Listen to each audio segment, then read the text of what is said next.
Itong si Joel Villanueva, no? Ang hilig mag-quote ng scriptures prior sa mga statements niya, no? Trying to justify his image. Okay? Parang kala mo kung sinong napakabanal.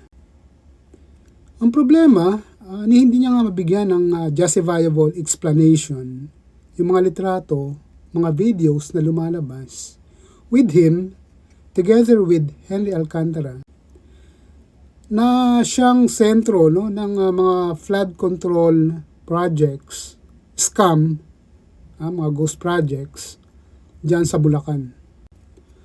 Tapos, sa nakaraang Senate Blue Ribbon Committee investigation, wala man lang delikadesa.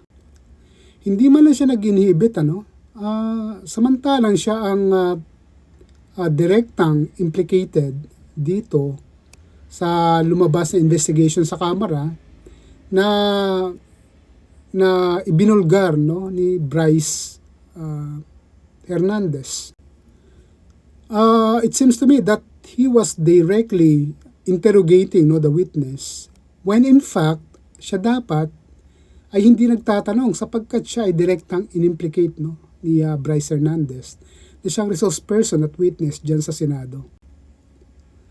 Siguro sa pagkukod niya ng scriptures, no, prior sa mga statements niya, may mga nabobola siya, no, na miyembro ng kulto. Pero tayong mga karamihan, no, na nakikinig at nanonood sa mga investigation na yan, wag tayong palilin lang, no, kasi yung diablo mismo, si Satanas, he quoted a scripture or scriptures when he attempted to tempt Jesus. So, noong mga panahon na yon, no, kahit na yung diablo o demonyo, nagko-quote ng scriptures. And of course, that has been a practice for so long until now. Okay? Yung mga nandun sa